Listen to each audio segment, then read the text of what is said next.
Okay, my name is Akia. We are here today because I am basically trying to get my story out there with my daughter's murder. She was murdered in our home April the 10th, 22. The killer's still out there. I just want justice for my kid, and it's hard. 17-year-old Samaya Yellody came home from a party. I can't trip over what's not mine, but I can verify that he ain't yours either. Made a quick video for her friends and went to bed. 2 hours later, she was dead. 3 men had broken through her bedroom window with guns, looking for her mother, but her mother wasn't home. She was in New Orleans, celebrating her boyfriend's birthday. The woman who sent those men knew exactly when the house would be empty. She'd been watching, waiting, and planning for months. Samaya Yellody was everything a mother could hope for in a daughter. Well, you see us, meaning me. Yeah. My fucking daughter, man. I admire her, Lord. That's why her name was in my... Born on Valentine's Day, her mother, Akia, often said she was created out of love. At 17, she was a junior at George Wythe High School in Richmond, Virginia, where her infectious smile and immaculate sense of style made her impossible to ignore. Always dressed to impress, the girl stayed clean. Always dressed to impress, the girl stayed clean. Remembered one classmate who knew her from the school bus. Samaya had dreams of becoming a pediatrician, drawn to working with children the same way she was drawn to caring for everyone around her. She was the type of teenager who would volunteer to babysit without being asked, who showed up for friends no matter what they needed. Her relationship with her mother, Akia, was unbreakable. After losing her father, Samaya would post tributes to him on Facebook, but it was clear that Akia was her anchor. The two were inseparable, planning for Samaya's upcoming 18th birthday like it was the event of the century. Mommy, can I open this? Mommy! Merry Christmas! What Samaya didn't know was that her mother's love life was about to destroy everything. Before we get too deep, hit the like button, share your take in the comments, and tap subscribe with the bell so you never miss the next episode of Deranged Women. Akia had started dating a man named Mike. What began as casual friendship grew into something serious, and Mike began spending more time at Akia's house on Afton Avenue. The problem was, Mike already had a baby mama, a woman whose entire identity seemed wrapped up in being his partner. When she discovered Mike was now living with another woman, something inside her snapped. The harassment started small: phone calls, showing up places, following them around town. But this woman wasn't just angry, she was methodical. When Akia and Mike returned from a funeral, she was waiting for them. When they tried to ignore her, she escalated. And it was like, when we lock eyes, it was like, gotta stay. And then I end up, let me just go. She accused Mike of hitting her and called the police, creating a paper trail that would make Akia look like the problem. Then she got creative.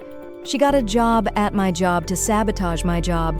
She riding around in my parking lot, Akia would later recall. I did a U-turn to go back down to Afton. Mind you, she lived that way too, so by the time I did my U-turn, she was behind me. So she following me at this point. Akia tried to fight back through legal channels. She applied for a restraining order, documenting every incident of harassment. The court denied her request. The system told her that until the woman made direct threats or physical contact, Akia had no legal protection. In February, the woman crossed a line that changed everything. She drove to Akia's house and opened fire. Bullets flew into the home where Akia and Samaya lived, where a teenage girl was supposed to be safe. The police finally had something concrete to arrest her for. She spent 20 days in jail. When she got out, she immediately filed countercharges against Akia, claiming that everything she'd done to harass and stalk Akia had somehow done to her first. Meanwhile, she kept watching, kept tracking Akia's movements, kept noting her routines, her schedule. And she noticed something important. Akia's boyfriend, Mike, had a birthday coming up in April. They were planning something special, a trip to New Orleans, a romantic getaway, which meant the house on Afton Avenue would be empty. Well, almost empty. Akia arranged for her aunt to stay at the house with Samaya while she was gone. The teenager was responsible enough to handle herself, but Akia never liked leaving her completely alone. Everything was planned out. Everything seemed safe. The baby mama was watching. She knew about the trip. She knew when they left. She knew the house would have minimal protection. Just one teenager and one adult who had no idea what was coming. This was her moment. Samaya had gone out that night with friends, enjoying herself the way teenagers do. She came home happy, still buzzing from a good time, and decided to record a quick video for her close friends about how the night had gone. She posted it online and settled into bed. The house was quiet. Her aunt was getting ready for a shower. At 2:30 in the morning, that normalcy shattered. The baby mama had hired 3 men to break into Akia's home, not through the front door, not through a back entrance. They went straight to a bedroom window, smashed through the glass, and climbed inside with guns drawn. Samaya heard the commotion downstairs.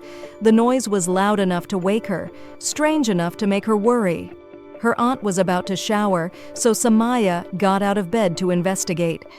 As she moved toward the staircase, one of the masked men spotted her. Without hesitation, without asking questions, without caring that she was just a teenager in her own home, he pulled the trigger. The bullet tore through Samaya's body.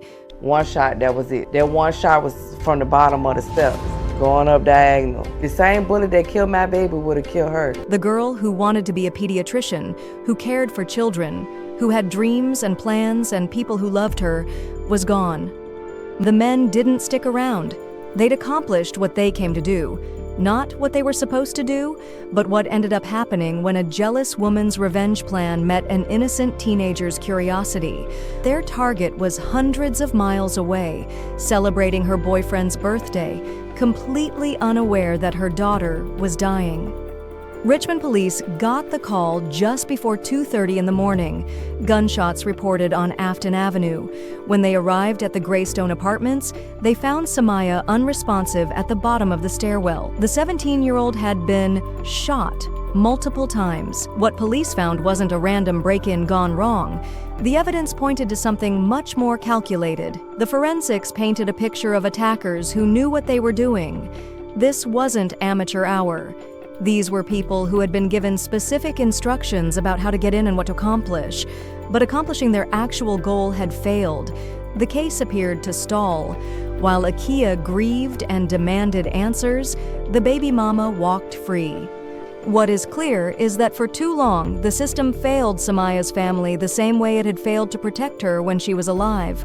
Hundreds of people gathered at United Nations Church on Richmond's south side to celebrate Samaya's life. Her former bus driver spoke. Her principal remembered her energy that made everyone around her feel better.